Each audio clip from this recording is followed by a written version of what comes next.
Welcome to TSAT. General studies పాఠ్యాంశాలలో భాగంగా physical సైన్స్కి సంబంధించిన అంశాలు చూస్తూ ఉన్నాం. ఈ వీడియోలో మనము ప్రవాహి యాంత్రిక శాస్త్రానికి సంబంధించిన అంశాలు తెలుసుకునే ప్రయత్నం చేద్దాం. ముఖ్యంగా పదార్థాలలో ఘన, ద్రవ, వాయు స్థితుల గురించి మనందరికీ తెలిసిందే. ఇక్కడ ఘన పదార్థాలలో కణాలన్నీ కూడా లేదా అణువులన్నీ కూడా ఒకదానితో ఒకటి సంఘటితమై పరస్పరము దృఢమైనటువంటి బంధాలతో అనుసంధానించబడి అక్కడ పదార్థము చలనం లేకుండా, పదార్థంలోని కణాలు ఒకదానితో ఒకటి సాపేక్షంగా చలించకుండా దృఢంగా ఉంటున్నటువంటి పరిస్థితులు మనం చూస్తూ ఉన్నాం. దీనికి భిన్నంగా ద్రవ మరియు వాయు స్థితులలో ఉన్నటువంటి పదార్థాలలో అణువుల మధ్య తేలికపాటి బంధాలు ఉంటుండడం వల్ల ఇవి పరస్పరం ఒకదాని మీద మరొకటి జారేటటువంటి స్వభావాన్ని కలిగి ఉంటాయి. కాబట్టి ఆ కోణంలో ఈ ద్రవ మరియు వాయు స్థితులలో ఉన్నటువంటి పదార్థాలు ఒక ప్రదేశం నుంచి మరొక ప్రదేశానికి చలించేటటువంటి స్వభావాన్ని కలిగి ఉంటాయి. కాబట్టి వీటిని మనము ప్రవాహులు లేదా ఫ్లూయిడ్స్ అనేటటువంటి పేరుతో పిలుస్తూ ఉన్నాం. మరి ఇక్కడ మెకానిక్స్లో, యాంత్రిక శాస్త్రంలో ప్రవాహులకు సంబంధించినటువంటి ప్రాథమిక భావనల మీద కూడా గతంలో ఎన్నోసార్లు క్వశ్చన్స్ అడగడం జరిగింది. కాబట్టి మరి వాటికి సంబంధించినటువంటి అంశాలను కాస్త అవసరమైనటువంటి ప్లేస్లలో పిక్చర్స్తో సహా వాటిని అర్థం చేసుకునేటటువంటి ప్రయత్నం చేద్దాం. సృష్టిలో ఘన, ద్రవ మరియు వాయువు అనే 3 రూపాలలో ఏదో ఒక రూపంలో పదార్థం లభ్యమవుతుంది. ఘన పదార్థాలలోని కణాలు ఒకదానితో ఒకటి బలమైన ఆకర్షణ బలాల కారణంగా దృఢత్వాన్ని ప్రదర్శిస్తూ ఉంటాయి. కాబట్టి ఈ కణాలకు చలనము అనేది సాధారణంగా ఉండదు. ద్రవ పదార్థాల విషయానికి వచ్చేసరికల్లా ఈ ఆకర్షణ బలాలు బలహీనంగా ఉంటుండడం వల్ల ఒక ప్రాంతం నుంచి మరో ప్రాంతానికి ప్రవహించేటటువంటి ధర్మాన్ని ప్రదర్శిస్తాయి. కాబట్టే ప్రవహించగలిగేటటువంటి పదార్థాలను లేదా చలించగలిగేటటువంటి పదార్థాలను మనం ఇక్కడ ప్రవాహులు అనేటటువంటి అంశంగా చెప్తూ ఉన్నాం. ఈ చలనము వాటి లోపల ఉన్నటువంటి కణాల వల్ల వ్యవస్థితమై మొత్తంగా పదార్థము చలించగలిగేటటువంటి స్వభావాన్ని ప్రదర్శిస్తే వాటిని మనం ప్రవాహులుగా మనం చెప్తాం. ఫర్ ఎగ్జాంపుల్, వాహనాల విషయానికి వచ్చేసరికల్లా వాహనాలలో యాంత్రిక శక్తిని మనము చక్రాలు లేదా వీల్స్ అనేటటువంటి వాటిని తిరగడానికి ఉపయోగిస్తాం. కాబట్టి చలించేటటువంటి లేదా తిరిగేటటువంటి చక్రాల సహాయంతో వాహనము ఒక ప్రాంతం నుంచి మరో ప్రాంతానికి పోతుంది. అంత మాత్రం చేత దాన్ని మనం ప్రవాహి అనడానికి వీలు లేదు. కేవలము పదార్థంలో ఉన్నటువంటి కణాలు ఒకదాని మీద ఒకటి దొర్లుకుంటూనో లేదా ఒక ప్రాంతం నుంచి మరో ప్రాంతానికి చలించుకుంటూనో వెళ్తున్నటువంటి పరిస్థితులలో మాత్రమే ఆ పదార్థం యొక్క చలనం అనేది పాసిబుల్ అయితే వాటిని మనం ప్రవాహులుగా చెప్పుకుంటాం. ఈ కోణంలో ప్రవాహుల యొక్క ధర్మాలను గురించి ఒకసారి పరిశీలించే ప్రయత్నం చేద్దాం. ఘన పదార్థాలతో పోలిస్తే ఈ ప్రవాహుల యొక్క అణువుల మధ్య బలహీనమైనటువంటి ఆకర్షణ బలాలు ఉంటాయని చెప్పేసి చెప్పుకున్నాం. అంతేకాకుండా ఘన పదార్థాలకైతేనేమో ఒక స్థిరమైనటువంటి ఆకారం ఉంటూ ఉండగా ప్రవాహులకు స్థిరమైనటువంటి ఆకారం ఉండదు. ఇవి ఒక నిర్దిష్ట ఆకారాన్ని కలిగి ఉండక వీటిని నిల్వ ఉంచేటటువంటి పాత్రల ఆకారాన్ని పొందేటటువంటి ధర్మాన్ని ప్రదర్శిస్తాయి. ఒక బాటిల్లో వాటర్ని కనుక నింపినట్లయితే ఆ నీరు అప్పటి వరకు బాటిల్ యొక్క ఆకారాన్ని పొందుతుంది. అలా కాకుండా ఒక బకెట్లో వాటర్ని కనుక పోసినట్లయితే ఆ సందర్భంలో వాటర్ బకెట్ యొక్క ఆకారాన్ని పొందుతుంది. సో అలా తమ యొక్క కంటైనర్స్ అంటే వాటిని నిల్వ ఉంచేటటువంటి పాత్రల ఆకారాలను పొందడం అనేది ప్రవాహుల యొక్క ప్రాథమిక ధర్మంగా మనం చూస్తాం. ప్రవాహులలో ద్రవాలకు మాత్రమే ఉపరితలం వ్యవస్థితమై ఉంటూ ఉండగా వాయు పదార్థాలకు నిర్దిష్టమైనటువంటి ఉపరితలం అంటూ ఏది ఉండనటువంటి అంశాన్ని ఇక్కడ మనం గమనించాలి. వీటికి సంబంధించి నిర్దిష్టమైనటువంటి ధర్మాలు ఉన్నాయి. కాబట్టి ఆ ధర్మాలను కూడా ఇక్కడ మనం అధ్యయనం చేసేటటువంటి ప్రయత్నం చేస్తాం. ఇక్కడ ప్రవాహులు కలగచేసేటటువంటి కొన్ని భౌతిక అంశాలలో భాగంగా మనం అధ్యయనం చేయవలసింది పీడనము, ప్రెషర్కు సంబంధించి. ప్రమాణ వైశాల్యం గల తలంపై లంబంగా పనిచేసేటటువంటి బలాన్ని మనం ఇక్కడ పీడనము, ప్రెషర్ అనేటటువంటి పేరుతోటి పిలుస్తున్నాం. సో ఇక్కడ ఏదైనా ఒక పదార్థాన్ని లేదా వస్తువుని లేదా ఒక ఉపరితలాన్ని తీసుకున్నప్పుడు దీంట్లో ఒక నిర్దిష్టమైనటువంటి ఏరియాని మాత్రమే పరిగణించినప్పుడు ఈ ప్రాంతం మీద మాత్రమే కలగజేయబడేటటువంటి బలము, అది కూడా లంబంగా కలగజేయబడేటటువంటి బలాన్ని మాత్రమే మనం ఇక్కడ ప్రెషర్గా పేర్కొనేటటువంటి ప్రయత్నం చేస్తాం. దీనివల్ల మనకు అనేక రకాలైనటువంటి కార్యక్రమాలు సాఫీగా నిర్వర్తించేటందుకు అవకాశం అనేది ఏర్పడుతుంది. ఇక పీడనానికి సంబంధించినటువంటి ప్రమాణాలను కనుక గమనిస్తే గ్రామ్ భారం బై సెంటీమీటర్ స్క్వేర్ లేదా డైన్ పర్ సెంటీమీటర్ స్క్వేర్ అని, కిలోగ్రామ్ భారము పర్ మీటర్ స్క్వేర్ లేదా న్యూటన్ పర్ మీటర్ స్క్వేర్, దీన్నే మనం పాస్కల్ అనేటటువంటి ప్రమాణాలతో చెప్తాం. ఈ క్రింది వానిలో పాస్కల్ అనేటటువంటి ప్రమాణము దీనికి వర్తిస్తుంది అనేటటువంటి కోణంలో మనకు క్వశ్చన్స్ ఎక్స్పెక్ట్ చేసేటందుకు అవకాశం ఉంది. లేదా ఈ క్రింది వానిలో పీడనం యొక్క ప్రమాణాలను గుర్తించండి అనే కోణంలో మనం ఇక్కడ క్వశ్చన్స్ని ఎక్స్పెక్ట్ చేయవచ్చు. సో దట్ ఇక్కడ ఉన్నటువంటి ప్రమాణాలు ఎన్ని ఉంటే వాటన్నింటినీ కూడా మనము మల్టిపుల్ ఆప్షన్స్గా మనం ఇక్కడ సెలెక్ట్ చేసుకోవాల్సి ఉంటుంది. సో ఇక్కడ మరొక ముఖ్యమైనటువంటి అంశం ఏంటి అంటే ఒత్తిడి. దీన్నే మనము థ్రస్ట్ అనేటటువంటి పదంగా మనం చెప్తాం. ఇక్కడ న్యూటన్ 3వ గమన నియమం ప్రకారము మనం గత వీడియోలలో చెప్పుకున్నాము, ప్రతి చర్యకు సమానమైనటువంటి వ్యతిరేక దిశలో ఉండేటటువంటి ప్రతిచర్య ఎగ్జిస్ట్ అవుతుందని చెప్పేసి అనుకున్నాం. అలా ఒక రాకెట్ని గనక మనం గమనిస్తే ఈ రాకెట్కి దిగువ దిశలో ఆ ఇంధనాలను మండినప్పుడు వెలువడేటటువంటి వాయువులు దిగువ దిశలో పనిచేస్తూ ఉంటే లేదా దిగువ దిశలో రాకెట్ నుంచి వెలుపలకు వస్తూ ఉంటే ఆ వాయువులు రాకెట్ మీద కలిగించేటటువంటి థ్రస్ట్ లేదా ఒత్తిడి ఏదైతే ఉందో ఈ ఒత్తిడి వల్ల రాకెట్ అమాంతం పైకి ఎగరడం అనేది మనం గమనిస్తూ ఉన్నాం. సో అలా మనకు ఒత్తిడికి సంబంధించినటువంటి అంశాలు మనకు నిజ జీవితంలో చాలా ఉంటున్నటువంటి పరిస్థితులు. ఇక్కడ కూరగాయలు కట్ చేసేటటువంటి సందర్భంలో కూడా చూడండి, నైఫ్ యొక్క కత్తి యొక్క లేదా చాకు యొక్క షార్ప్ ఎడ్జ్ని మనం కూరగాయల మీద ఉంచి కాస్త ఒత్తిడిని కలుగచేసినట్లయితే అది సేఫ్గా కట్ అయ్యేటటువంటి అవకాశం ఉంది. అలా కాకుండా మొండి భాగాన్ని లేదా పదునుగా లేనటువంటి భాగాన్ని కనుక మనం అక్కడ పెట్టి ప్రెస్ చేసినట్లయితే మనకు కూరగాయలు సాఫీగా కట్ కానటువంటి అంశాన్ని ఇక్కడ మనం చూస్తాం. సో పరికరాలను మన అవసరాలకు అనుగుణంగా ఉపయోగించుకోవడంలో కూడా ఈ భౌతిక శాస్త్ర కాన్సెప్ట్స్ అనేటటువంటివి మనకు అమితంగా ఉపయోగపడే సందర్భాన్ని చూస్తాం. తలానికి లంబంగా ఒక ప్రవాహి కలగచేసినటువంటి మొత్తం బలం లేక బరువును మనం ఇక్కడ ఒత్తిడిగా పేర్కొంటూ ఉన్నాం. సో దానికి ఎగ్జాంపుల్గా ఇక్కడ మనం చూసుకోవచ్చు. తలానికి లంబంగా ప్రవాహి కలుగజేసిన మొత్తం బలం లేక బరువునే ఇక్కడ మనం ఒత్తిడి అనేటటువంటి పేరుతోటి పిలుస్తూ ఉన్నాం. నెక్స్ట్ మనం చూడాల్సినటువంటి కాన్సెప్ట్గా సాంద్రత అనేటటువంటి దాన్ని చూస్తాం. ఇక్కడ సాంద్రతకు సంబంధించినటువంటి అనేక దృగ్విషయాలు ఈవెన్ ప్లవన సూత్రాలలో కూడా మనకు కీలకమవుతున్నటువంటి పరిస్థితులలో మరి దానికి సంబంధించిన అంశాన్ని గమనించే ప్రయత్నం చేద్దాం. ఏకాంక ఘనపరిమాణం గల ప్రవాహికి ఉండేటటువంటి ద్రవ్యరాశిని మనం ఇక్కడ సాంద్రతగా పేర్కొంటూ ఉంటాం. సపోజ్ ఒక సీసీ పరిమాణంలో ఉండేటటువంటి అంటే క్యూబిక్ సెంటీమీటర్ పరిమాణంలో ఒక పదార్థాన్ని మనం తీసుకున్నప్పుడు ఆ ఘనపరిమాణంలో ఉండేటటువంటి పదార్థం యొక్క ద్రవ్యరాశి మాస్ ఏదైతే ఉందో లేదా క్వాంటిటీ ఏదైతే ఉందో ఆ క్వాంటిటీ యొక్క పరిమాణాన్నే మనం ఇక్కడ సాంద్రతగా మనం పేర్కొంటూ ఉన్నాం. ఫర్ ఎగ్జాంపుల్ వాయువులను గనక మనం తీసుకున్నట్లయితే ఒక నిర్దిష్ట ఘనపరిమాణం కలిగినటువంటి ప్రదేశంలో వాయువుల యొక్క కణాలు చాలా తక్కువ సంఖ్యలో ఉండేటటువంటి అవకాశం ఉంది. ఎందుకు అంటే ఇక్కడ ఘన పదార్థాలైతేనేమో దృఢమైనటువంటి బంధాలతోటి సంఘటితం అవుతున్నాయని చెప్పేసి అనుకున్నాం. కాబట్టి వాటి మధ్య బలమైనటువంటి ఆకర్షణ బలాలు ఉంటుండడం వల్ల ఒకదానితో ఒకటి పెనవేసుకున్నటువంటి ఆకర్షణ బలాల వల్ల అవి ఒకదానికొకటి దగ్గరగా సమకూరి ఉంటాయి.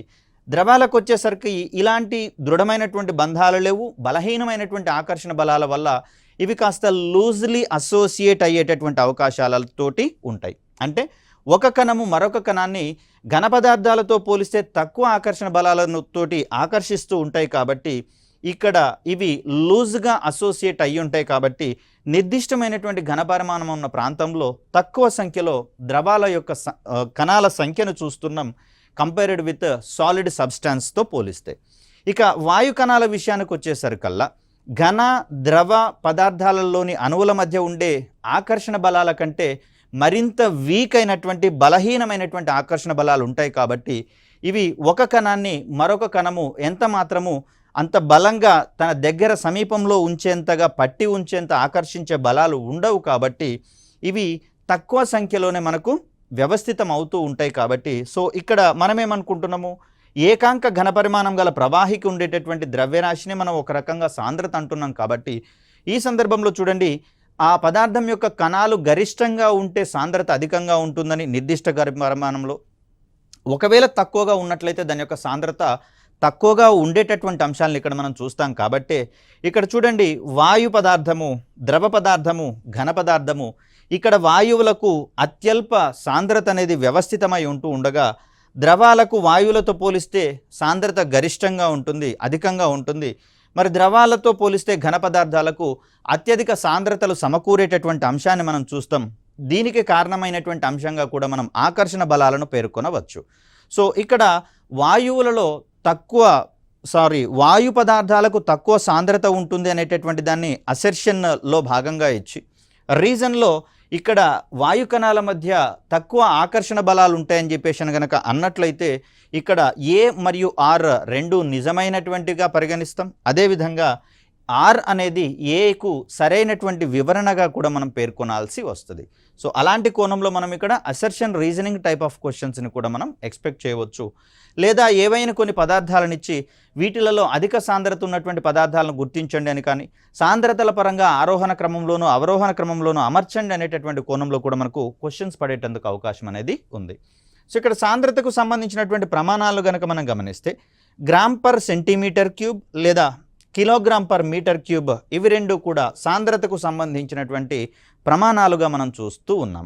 ఇక నీటి యొక్క సాంద్రతను కనుక మనం గమనిస్తే 10 cube kilometre per metre cube అనేటటువంటిది నీటి యొక్క సాంద్రత కాగా, ప్రవాహులన్నింటిలలో గరిష్టమైనటువంటి సాంద్రత కలిగినటువంటి పదార్థంగా మనకు పాదరసం అనేది కనిపిస్తూ ఉంది. ఈ పాదరసం యొక్క సాంద్రత విలువ 13.6 ఇంటూ 10 క్యూబ్ కిలోగ్రామ్ మీటర్ క్యూబ్గా మనం చూస్తాం. కాబట్టి పాదరసము తక్కువ ఘనపరిమాణంతో ఉన్నా కూడా దీని యొక్క సాంద్రత అధికంగా ఉంటున్నటువంటి కారణంగా అధిక బరువును కలిగి ఉండేటటువంటి ప్రయత్నం జరుగుతుంది. ఫర్ ఎగ్జాంపుల్ ఒకానొక సందర్భంలో ఇలాంటి క్వశ్చన్ ఒకటి ఇచ్చాడు.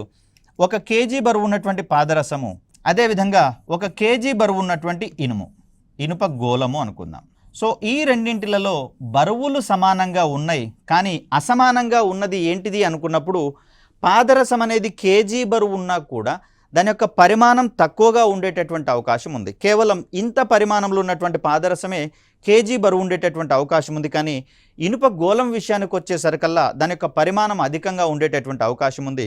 కాబట్టి బరువులు సమానమే. మరి వీటిలలో అసమానంగా ఉండేది ఏంటిది అంటే ద్రవ్యరాశి పరిమాణం అని మనం చెప్తాం. అదేవిధంగా 1 కేజీ పరిమాణంలో మనము దూదిని గనక తీసుకున్నట్లయితే మరి ఇక్కడ దూది యొక్క బరువు సమానంగా ఉంటుంది, కానీ దూది యొక్క ద్రవ్య పరిమాణం అనేది ఈ రెండిటికి మించి ఉంటుంది, అధికంగా ఉంటుంది. కాబట్టి ఈ కోణంలో మనం ఈ కాన్సెప్ట్ను చూడాల్సి వస్తుంది. సో వీటిని స్టేట్మెంట్ రిలేటెడ్ క్వశ్చన్స్గా కూడా ఇచ్చేందుకు అవకాశం ఉంది. బరువులు సమానమైనా కూడా ద్రవ్యం యొక్క పరిమాణము సమానంగా ఉండే అవకాశం లేదు. తేలికపాటి వస్తువులైతేనేమో ఈ బరువుకు సమానమైనటువంటి పదార్థాన్ని ఇవ్వాల్సి వచ్చినప్పుడు ఆ ద్రవ్యం యొక్క పరిమాణాన్ని ఎక్కువ మొత్తంలో మనం అందించాల్సి వస్తుంది. సో అలా దీన్ని మనం అర్థం చేసుకోవాలి. రైట్, ఇక్కడ సాంద్రతల విషయంలో మరొక ముఖ్యమైనటువంటి ఆస్పెక్ట్గా మనం తారతమ్య సాంద్రత, రిలేటివ్ డెన్సిటీగా మనం చెప్పుకుంటాం. సో ఇక్కడ రిలేటివ్ డెన్సిటీ అంటే ఏంటంటే నియమిత ఘనపరిమాణం కలిగినటువంటి పదార్థం యొక్క ద్రవ్యరాశికి 4 డిగ్రీల సెంటీగ్రేడ్ వద్ద అంతే ఘనపరిమాణం ఉన్నటువంటి నీటి యొక్క ద్రవ్యరాశికి మధ్య గల నిష్పత్తినే తారతమ్య సాంద్రత. దీన్నే మనం విశిష్ట సాంద్రత అనేటటువంటి పదంగా కూడా చెప్పుకోవచ్చు, రిలేటివ్ డెన్సిటీ అనేటటువంటి పదంగా మనం చెప్తున్నాం. మరి ఇక్కడ తారతమ్య సాంద్రతను ఆధారంగా చేసుకొని ఒక వస్తువు నీటిలో మునుగుతుందా, లేదా నీటి మీద తేలుతుందా, లేదా సగం వరకు నీటిలో మునిగి సగం వరకు నీటి మీద తేలుతుందా అనేటటువంటి కోణంలో మనం వీటిని ఎక్స్పెక్ట్ చేసేటటువంటి అవకాశం ఉంది.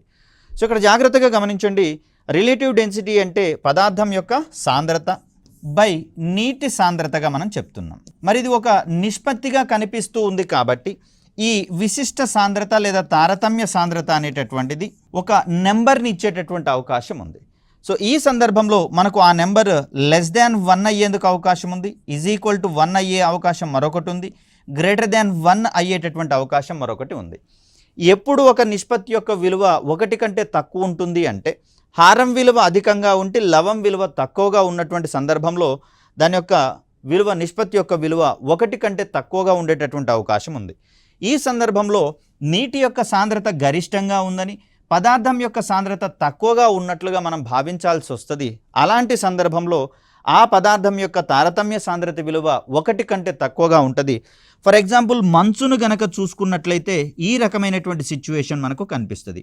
మంచు యొక్క సాంద్రత నీటి సాంద్రత కంటే తక్కువగా ఉంటుంది. కాబట్టి ఈ సందర్భంలో మంచు యొక్క తారతమ్య సాంద్రత విలువ 1 కంటే తక్కువ అని, ఈ సందర్భంలో మంచు యొక్క సాంద్రత తక్కువగా ఉంది కాబట్టి అది నీటి మీద తేలేటటువంటి అవకాశం ఉందని చెప్పేసి మనం మాట్లాడుకుంటాం.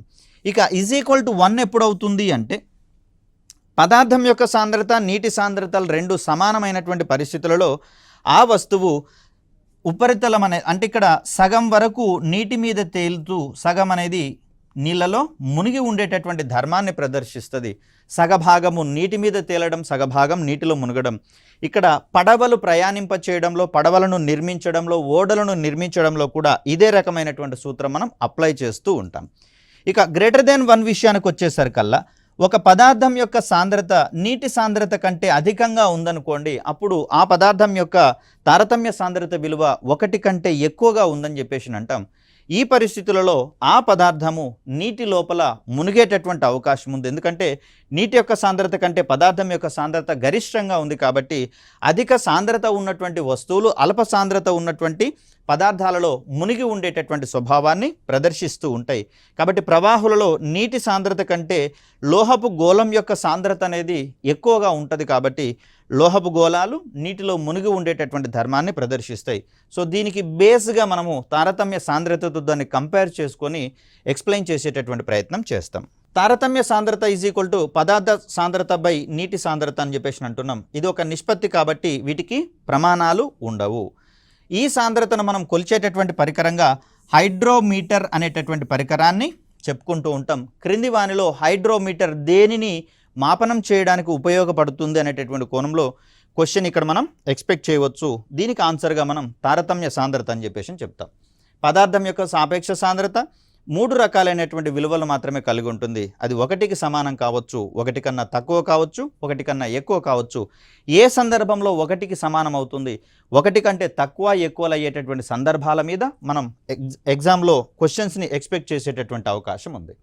ఇక ప్రవాహులకు ఉండేటటువంటి మరొక స్వభావంగా కణాల మధ్య ఉండేటటువంటి ఆకర్షణ బలాల గురించి మనం మాట్లాడుకోవాల్సి వస్తుంది. ముఖ్యంగా కొన్ని రకాలైనటువంటి దృగ్విషయాలలో, అంటే ఇక్కడ రెయిన్ కోట్లను తయారు చేసేటటువంటి సందర్భంలో వర్షపు చినుకులు రెయిన్ కోట్ల మీద పడినప్పుడు రెయిన్ కోట్ తడవకుండా ఈ వర్షపు నీటిని సాఫీగా కిందికి జారిపోయేలా చేస్తుంది. మరి ఇలాంటి పదార్థాలను మనం తయారు చేయాలి అంటే వాటి మధ్య ఉన్నటువంటి ఈ రకమైనటువంటి ఆకర్షణ బలాల గురించి అధ్యయనం చేయాల్సి ఉంటుంది. సో ఆ బలాలను ఏమంటున్నాం మనము అంటే సంసంజన బలాలు, వీటినే మనం కొహెసివ్ ఫోర్సెస్ అంటాము. మరొకటి అసంజన బలాలు, అధెసివ్ ఫోర్సెస్గా మనం చూస్తూ ఉన్నాం.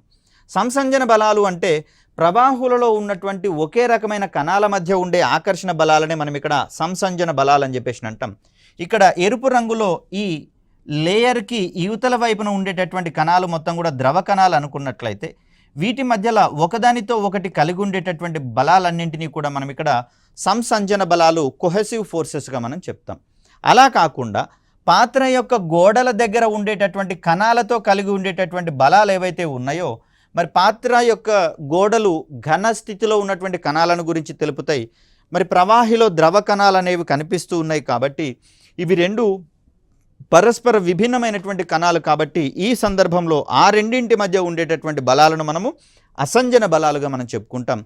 కేశనాళికీయత అనేటటువంటి ధర్మంలో వీటి యొక్క పాత్ర చాలా ప్రధానంగా ఉండేటటువంటి అవకాశం ఉంది.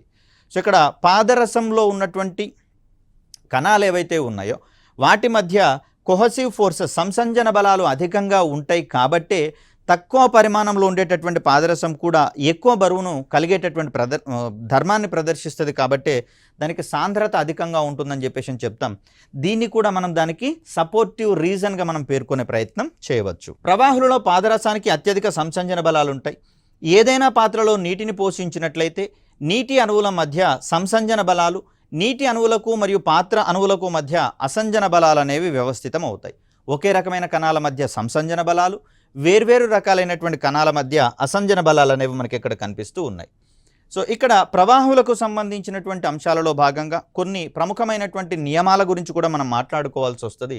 దాంట్లో మొట్టమొదటిగా మనం పాస్కల్ నియమానికి సంబంధించినటువంటి అంశాన్ని చూస్తాం. ఫర్ ఎగ్జాంపుల్ కనుక గమనించినట్లయితే ప్రెషర్ కుక్కర్లో వంట చేస్తూ ఉన్నటువంటి సందర్భంలో సాధారణంగా వంట పూర్తయిన తర్వాత ఆ ప్రెషర్ కుక్కర్ పైన ఉన్నటువంటి విజిల్ని తీయడం అనేది జరుగుతుంది. అక్కడ ఉన్నటువంటి నాజిల్ ద్వారా ఆ నీటి ఆవిరి మొత్తం బయటికి వెళ్ళిపోయిన తర్వాతనే ప్రెషర్ కుక్కర్ మూతను ఓపెన్ చేసేటటువంటి ప్రయత్నం చేస్తాం. అలా కాకుండా ప్రమాదవశాత్తు లేదా పొరపాటున ఈ నాజిల్ని రిమూవ్ చేయకుండా లేదా విజిల్ని రిమూవ్ చేయకుండా డైరెక్ట్ మూతను గనక ఓపెన్ చేసి చూడండి, లోపల ఉన్నటువంటి పదార్థం మొత్తం సీలింగ్ని అతుక్కునేటటువంటి ప్రయత్నం జరుగుతుంది. వాస్తవానికి పాత్రలో పదార్థం ఎక్కడ ఉంది అంటే దీని యొక్క దిగువన ఉంది పదార్థము, మరి ఈ పదార్థం పై భాగంలో నీటి ఆవిరి మొత్తం ఉన్నటువంటి పరిస్థితులలో మరి నీటి ఆవిరి కలగజేసేటటువంటి పీడనం వాస్తవానికైతే దిగువ దిశలో ఉంటున్నటువంటి పరిస్థితుల్లో మరి ఈ ప్రెషర్ కుక్కర్ మీద ఉన్నటువంటి మూతను గనక తీసినట్లయితే మనకు కేవలము ఈ నీటి ఆవిరి మాత్రమే పైకి వెళ్ళాల్సినటువంటి పరిస్థితి, దానికి భిన్నంగా నీటి ఆవిరి పైకి వెళ్ళడంతో పాటుగా దానితో పాటుగా ఇందులో ఉన్నటువంటి పదార్థాన్ని కూడా తనతో పాటు పైకి తీసుకొని పోయేటటువంటి ప్రయత్నం చేస్తుంది. మరి దీన్ని మనం పాస్కల్ నియమం యొక్క అప్లికేషన్గా మనం చెప్పుకోవచ్చు. నిశ్చల స్థితిలోని ద్రవంపై ఒక బిందువు వద్ద పీడనాన్ని కలిగిస్తే ఆ పీడనము ద్రవంలోని అన్ని బిందువులకు సమానంగా ప్రసారమవుతుందని చెప్పేదే మనకు పాస్కల్ నియమంగా మనం చెప్తూ ఉన్నాం. దీని సహాయంతో మనం పనిచేసేటటువంటి హైడ్రాలిక్ బ్రేక్స్ దీనికి ఒక బెస్ట్ ఎగ్జాంపుల్గా మనం చెప్తాం. ఇక్కడ చూడండి, తక్కువ ఏరియాలో తక్కువ పరిమాణంలో మనం బలాన్ని ప్రయోగిస్తే ఇక్కడ అధిక విస్తీర్ణం ఉన్నటువంటి ఏరియాలో కూడా అదే బలం అనేది ఇక్కడ ఎక్సర్ట్ చేయబడుతుంది. కాబట్టి డ్రైవరు తన దగ్గర ఉన్నటువంటి బ్రేక్ను గనక స్వల్ప పరిమాణంలో ఉన్నటువంటి బ్రేక్ను గనక ప్రెస్ చేసినట్లయితే భారీ వేగంతో పోయేటటువంటి వాహనాలు కూడా అక్కడ వీల్స్ దగ్గర ఇదే ప్రెషర్ వల్ల, హైడ్రాలిక్ ప్రెషర్ వల్ల బ్రేక్స్ అప్లై చేయబడి వాహనము స్థిర నిశ్చల స్థితికి వచ్చేటటువంటి ప్రయత్నం చేస్తూ ఉంది. దీని వెనకాల ఉన్నటువంటి కారణంగా మనము పాస్కల్ నియమాన్ని వివరిస్తాం. పాస్కల్ నియమం ఆధారంగా హైడ్రాలిక్ ప్రెస్ కావచ్చు, హైడ్రాలిక్ బ్రేక్స్ కావచ్చు, అదేవిధంగా బ్రామా ప్రెస్ అనేటటువంటివి పనిచేసేటటువంటి అంశాన్ని మనం చూస్తాం. ఇక్కడ మనకు టెక్స్టైల్ ఇండస్ట్రీలో కూడా చూడండి, వస్త్రాలు తయారు చేసిన తర్వాత వాటిని ఐరన్ చేసి ఫోల్డ్ చేసి ప్యాకేజ్ చేసేటటువంటి సందర్భంలో తక్కువ ప్రదేశంలో ఎక్కువ వస్త్రాలు పట్టేటటువంటి క్రమంలో వాటన్నింటినీ ప్రెస్ చేసి కాటన్లలో వాటిని ప్యాక్ చేయడం అనేది చూస్తాం.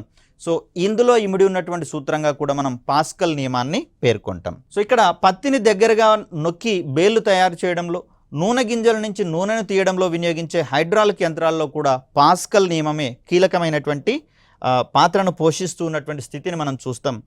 దీనితో పాటుగా గతంలో అయితే మనకు కిరోసిన్ స్టవ్ లాంటిది ఉండేది. దీంట్లో ఒకవైపు ఉన్నటువంటి నాజిల్ని పైకి కిందికి కదిలించడం ద్వారా దాని మీదికి గాలి పీడనాన్ని కలగజేసేటటువంటి ప్రయత్నం చేసేవాళ్ళం. ట్యాంకులో ఉన్నటువంటి కిరోసిన్ మీద ఈ గాలి కలగజేసేటటువంటి పీడనం వల్ల దానికి అనుసంధానించబడినటువంటి ఒక పైపు గుండా అక్కడ ఉన్నటువంటి నాజిల్ నుంచి కిరోసిన్ వాయు రూపంలోకి బయటకు వచ్చేది. అక్కడ మంట వెలిగించడం ద్వారా ఆ కిరోసిన్ మండుతూ, వాయు రూపంలో ఉన్నటువంటి కిరోసిన్ మండుతూ అక్కడ మనకు వంట చేసుకోవడానికి అనువుగా అది మారేటటువంటి అంశాన్ని మనం చూసాం. అదేవిధంగా పురుగు మందులు పిచికారీ చేసేటటువంటి ఆ మిషన్ పనిచేయడంలో కూడా మనకు ఇదే సూత్రం పాస్కల్ నియమం అనేది పనిచేసేటటువంటి అవకాశం ఉంది. సో ఇక మనం చూడాల్సినటువంటి మరొక నియమంగా ఆర్కిమిడీస్ ప్రిన్సిపల్ అనేది మనకు కనిపిస్తూ ఉంది. లోహాల యొక్క స్వచ్ఛతను కనుక్కునేటటువంటి క్రమంలో దోహదపడేటటువంటి నియమంగా మనం ఆర్కిమిడీస్ ప్రిన్సిపల్ని గమనిస్తూ ఉంటాం. ఏదైనా వస్తువు నీటిలో మునిగినటువంటి సందర్భంలో ఆ వస్తువుపై ద్రవం కలుగచేసేటటువంటి ఊర్ధ్వపీడనం వల్ల ఆ వస్తువు యొక్క భారం తక్కువ అయినట్లుగా కనిపిస్తుంది. ఈ విధంగా వస్తువు కోల్పోయినటువంటి బరువునే దృశ్యాభారము, అప్పరెంట్ వెయిట్ అనేటటువంటి పేరుతో దీన్ని మనం పిలుస్తాం. సో ఈ క్రింది ఏ సందర్భాలలో దృశ్యాభారం తక్కువగా గమనించేటటువంటి అవకాశం ఉందనే కోణంలో కూడా మనకు క్వశ్చన్ రావచ్చు. సో ఆ సందర్భంలో కొన్ని సెట్ ఆఫ్ ఇన్సిడెంట్స్ని ఇచ్చి ఆ ఇన్సిడెంట్స్లలో దృశ్యాభారం తక్కువగా నమోదయ్యేటటువంటి ఏరియాలను అడిగేటటువంటి అవకాశం ఉంది. ఫర్ ఎగ్జాంపుల్ ఇక్కడ ఒకసారి చూద్దాము. ఇక్కడ ఒక వెయిట్ 5 కిలోల బరువుని కలిగి ఉంది. అంటే 5 కిలోల బరువు ఉన్నటువంటి వెయిట్ని మనం తీసుకున్నాం. దీన్ని నీళ్ళల్లో ముంచేటటువంటి ప్రయత్నం చేస్తూ ఉన్నాం. మరి నీళ్ళల్లో ముంచినప్పుడు ఎందుకు దీని యొక్క దృశ్యాభారం తక్కువ అవుతుంది అంటే, నీరు అనేది అన్ని దిశలలో పీడనాన్ని కలగచేసేటటువంటి ధర్మాన్ని కలిగి ఉంటుంది. దీనితో పాటుగా నీటికి ఉత్ప్లవన బలము కూడా తోడవుతుంది. కాబట్టి ఈ బలాలన్నిటి ప్రభావం వల్ల మనకు నీటిలో ముంచినటువంటి వస్తువు కొంత బరువును లేదా భారాన్ని కోల్పోయినట్లుగా కనిపించేటటువంటి స్వభావాన్ని ప్రదర్శిస్తుంది. సో ఆ సందర్భంలో ఈ 5 కిలోల బరువు ఉన్నటువంటి వెయిట్ని నీళ్ళల్లో వేసినటువంటి సందర్భంలో ఇది ఇప్పుడు కేవలము 3 కిలోల వెయిట్ని మాత్రమే అది కలిగి ఉన్నట్లుగా మనం చెప్తాం. ఈ సందర్భంలో ఈ వెయిట్ యొక్క దృశ్యాభారము 2 కిలోలు అని మనం చెప్తాం. అంటే ఇక్కడ ఈ వెయిట్ అనేది నీటిలోకి ముంచినప్పుడు 2 కిలోల బరువుని కోల్పోయినట్లుగా మనం చూస్తున్నాం. కాబట్టి ఇది 3 కిలోలు మాత్రమే ఇక్కడ బరువును సూచించడం అనేది జరుగుతుంది. సో ఈ సందర్భంలో జాగ్రత్తగా గమనించండి. దీని నిండా నీళ్లు మనము నింపినటువంటి సందర్భంలో ఇక్కడ నీళ్లు పొర్లిపోవడం అనేది సహజం. ఇలాంటి సందర్భంలో ఇది ఎంత పరిమాణంలో నీటిని బయటికి పొర్లిపోయేలా చేస్తుంది అంటే, ఇది నీటిలో ఎంత బరువునైతే కోల్పోతుందో అంత బరువు ఉన్నటువంటి నీటిని అది బయటికి పొర్లిపోయేలా చేస్తుంది. ఈ విషయాన్ని వివరించిన సూత్రంగా మనకు ఆర్కిమిడీస్ ప్రిన్సిపల్ అనేది కనిపిస్తూ ఉంది. సో ఇక్కడ జాగ్రత్తగా గమనిస్తే బయటకు వచ్చినటువంటి నీటిని గనక మనం తూచినట్లయితే, బరువును కొలిచినట్లయితే వెయింగ్ మిషన్ మీద ఇది 2 కేజీల బరువుని కలిగి ఉన్నట్లుగా మనం ఇక్కడ చూస్తూ ఉంటాం. మరి ఆ సందర్భాలలో దృశ్యభారం తగ్గేటటువంటి సన్నివేశాలు ఏంటివి అన్నప్పుడు, ఏదైనా ఒక వస్తువుని నీటిలో ముంచినటువంటి సందర్భంలో దృశ్యభారం తగ్గుతుంది. నీటిలో మునిగిన వస్తువు, దీనితో పాటుగా చూడండి లిఫ్ట్లో దిగువకు ప్రయాణించేటటువంటి సందర్భంలో, అదేవిధంగా చూస్తే మనకు ఇవి జైంట్ వీల్ అనేది ఉంది కదా. సో ఈ జైంట్ వీల్లో కూడా దిగువకు ప్రయాణించేటటువంటి సందర్భంలో మనము మన యొక్క బరువును లేదా దృశ్యభారము తగ్గుతున్నట్లుగా మనము గమనించేటటువంటి అవకాశం ఉంది. ఇలా కాకుండా ఏ ఏ సందర్భాల్లో దృశ్యభారం అధికమయ్యేటటువంటి అవకాశం ఉందని చెప్పేసి అడిగినప్పుడు వీటికి విరుద్ధమైనటువంటి సన్నివేశాలను మనం పేర్కొనవచ్చు. అంటే లిఫ్టులో దిగువ నుంచి ఎగువకు ప్రయాణించేటటువంటి సందర్భంలో ఆ వస్తువు యొక్క దృశ్యభారము పెరుగుతున్నట్లుగా కనిపిస్తుంది. అంటే భూమి యొక్క గురుత్వాకర్షణకు వ్యతిరేకంగా మనం ప్రయాణిస్తూ ఉన్నాం కాబట్టి అలాంటి సిచ్యువేషన్ అనేది ఇక్కడ మనకు కనిపిస్తూ ఉంది. అదేవిధంగా జైంట్ వీల్లో దిగువ నుంచి ఎగువకు ప్రయాణించేటటువంటి సందర్భంలో భూమి యొక్క గురుత్వాకర్షణ శక్తికి విరుద్ధంగా మనం ప్రయాణిస్తూ ఉన్నాం కాబట్టి ఈ సందర్భాలలో మనకు బరువు పెరిగేటటువంటి అవకాశం ఉంది. మరి నీటిలో మునిగినటువంటి వస్తువు యొక్క దృశ్యభారము తగ్గుతుంది అని చెప్పేసి అనుకున్నాం కదా. మరి ఈ సందర్భంలో నీటి నుంచి పైకి తీసినటువంటి సందర్భంలో దాని యొక్క వాస్తవ భారం అనేది మాత్రమే వస్తుంది, కానీ దృశ్యభారం అనేది అక్కడ ఏర్పడదు అనేటటువంటి అంశాన్ని ఇక్కడ మనం గమనించాలి. మోరోవర్ ఇక్కడ మరొక కేసు ఏంటి అంటే, దృశ్యభారం తగ్గే సందర్భాలు పెరిగే సందర్భాలు చూసినాం. ఒకవేళ భారము శూన్యమయ్యేటటువంటి సందర్భాలు ఉన్నాయా అంటే, ఏదైనా వస్తువుని మనము అంతరిక్షంలోకి తీసుకొని పోయినటువంటి సందర్భంలో దాని యొక్క బరువు శూన్యమయ్యేటటువంటి అవకాశం ఉంది. సో ఒక నిర్దిష్ట ఎత్తు నుంచి విడుదల చేసినటువంటి, నిర్దిష్ట ఎత్తు నుండి వదిలినటువంటి వస్తువుకి కూడా ఈ భారము శూన్యమయ్యేటటువంటి అవకాశం ఉంది. ఈ సందర్భంలో ఆ వస్తువుని మనము స్వేచ్ఛా పతన వస్తువుగా మనం పేర్కొనేటటువంటి ప్రయత్నం చేస్తాం. అదేవిధంగా లిఫ్టులో ప్రయాణించేటటువంటి సందర్భంలో తీగ గనక తెగినట్లయితే ఆ సందర్భంలో లిఫ్ట్ కూడా ఒక స్వేచ్ఛా పతన వస్తువు మాదిరిగా భూమి మీదకి ప్రయాణించేటటువంటి అవకాశం ఉంది. ఈ సందర్భంలో దాంట్లో ఉన్నటువంటి వస్తువులు కావచ్చు, మనుషులు కావచ్చు, భారరహిత స్థితిలో ఉంటారు. కాబట్టి సాధారణంగా మనం ఏం పొరపడతాం, లిఫ్టులో ప్రయాణించేటప్పుడు పొరపాటున తీగ గనక తెగినట్లయితే ఆ ఉపరితలానికి అంటే పైన ఉన్నటువంటి పైకప్పుకి తగులుకుంటామని చెప్పేసి, తద్వారా తలకు దెబ్బ తగులుతుందని చెప్పేసి అనుకుంటాం. కానీ ఆ సందర్భంలో మనం భారరహిత స్థితిలో ఉంటాం కాబట్టి లిఫ్ట్ మధ్యలో గాలిలో తేలియాడుతున్నట్లుగా మనం భావిస్తాము. ఇదే పరిస్థితి మనకు అంతరిక్షంలో కూడా ఉంటుంది. అక్కడ కూడా వాతావరణం లేదు, గురుత్వాకర్షణలు పనిచేయవు కాబట్టి మనుషులు భారరహిత స్థితిలో తేలియాడుతూ ఒక ప్రాంతం నుంచి మరో ప్రాంతానికి పోయేటటువంటి ధర్మాలను కలిగి ఉంటారు. కాబట్టి మరి ఇవన్నీ మనము భారము శూన్యమయ్యేటటువంటి పరిస్థితులుగా మనం చూస్తూ ఉంటాం. వీటి తర్వాత మనము ఆర్కిమిడీస్ ప్రిన్సిపల్స్ ఆధారంగా ప్లవన సూత్రాలకు సంబంధించి, బెర్నౌలీస్ ప్రిన్సిపల్కి సంబంధించి, అదేవిధంగా బాయిల్స్ లాకు సంబంధించినటువంటి అంశాలను రాబోయేటటువంటి వీడియోలో తెలుసుకునేటటువంటి ప్రయత్నం చేద్దాం. Thank you.